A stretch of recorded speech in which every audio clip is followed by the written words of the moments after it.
minsan, ang pag-ibig ay parang isang pangako. Kailangan mo itong tuparin at kahit anong mangyari, hindi mo ito pwedeng kalimutan.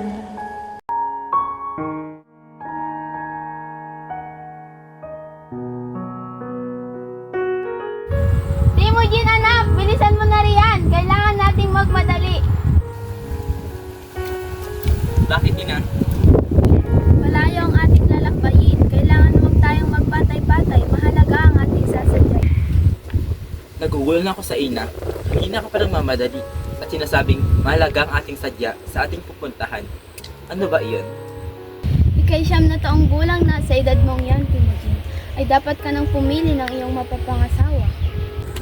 Inay, masyado pa kong bata para sa mga bagay na iyan. Ang kasal ay para sa matanda lamang.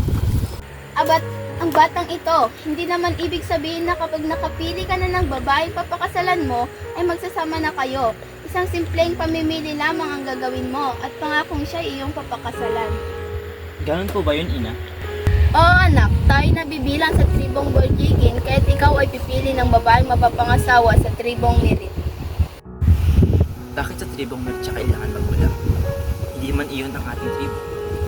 Malaki ang atraso ko sa tribo kaya't sa ganitong paraan ako'y makakabawi sa kanila. Sa tingin mo, ina, sa ating gagawin, kakalimutan nila yon ng ganun lamang. Hindi ko alam kung ano ang mangyayari. Mas mabuting may gawin akong paraan kaysa sa wala. Kung iyan po, ang tingin nyo ay tama.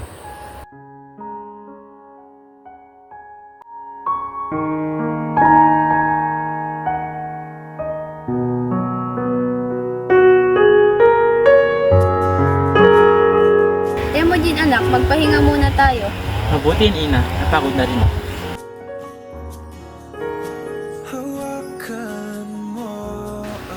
Ina, gagalod-galing ko muna ang paligid. Oo anak, huwag kang lalaya at mag-iingat ka.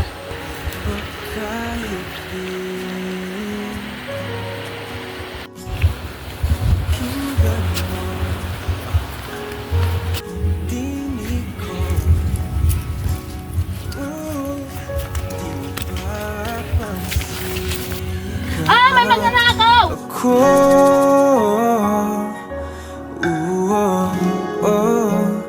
Tayo'y pinas. Huwag kang sumigaw. Wala akong gawing masama sa iyo. Tatanggalin ko ang pagkatip ng bibig mo. Kung mangangako kang hindi ka mag-iingay, magtiwala ka, hindi ako masama. Bakit naman kita paniniwalaan? Di naman kita kilala. Kahit hindi mo ako kilala, kaya kong patunayan sa iyo na ako'y mabuti. Aber, paano mo mapapatunayan yung sinasabi mo? Sige nga. Basta hindi mo ako pagtatawanan, sasabihin ko sa iyong patunay. Tignan natin.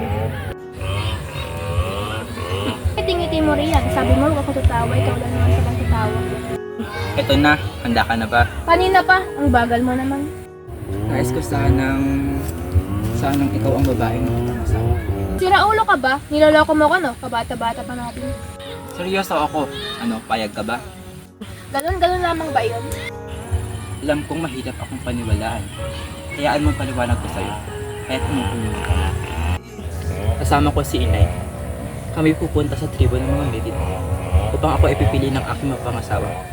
Ngunit ikaw ang ibig ko. Ikaw ang pinipili ko.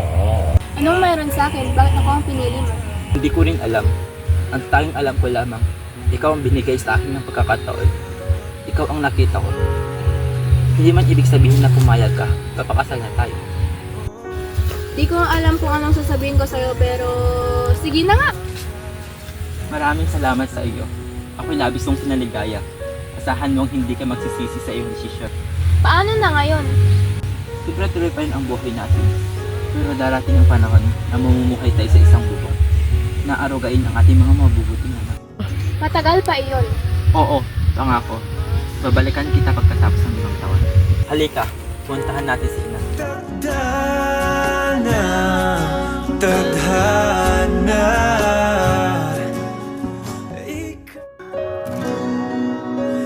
Ikaw ang Ina! ako.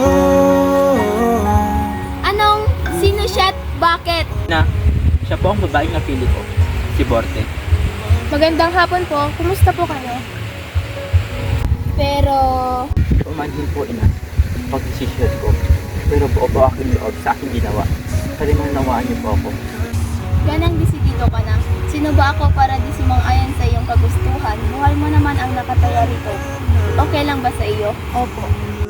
Kung gayon, halina kayong dalawa at kausapin natin ang mga magulang ko. talaga tayo ay iisa, ikaw at ako.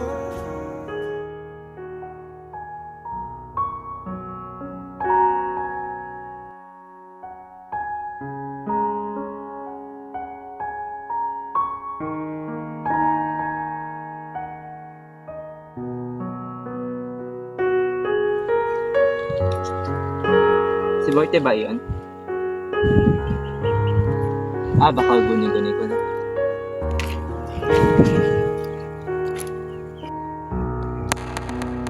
Dermojin ba yun?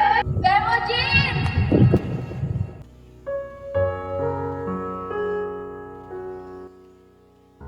Isa, ikaw at ako.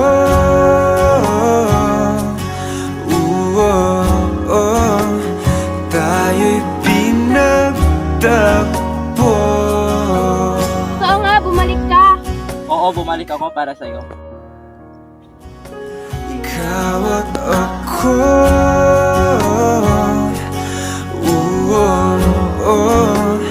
Di na muling magkakalayo.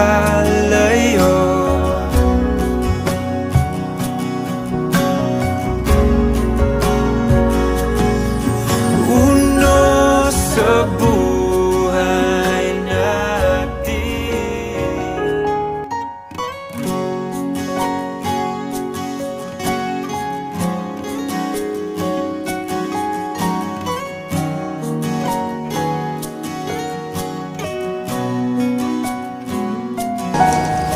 Kung tamang oras lang naman ang problema, kayang-kaya kong maghintay basta ikaw ang kasama.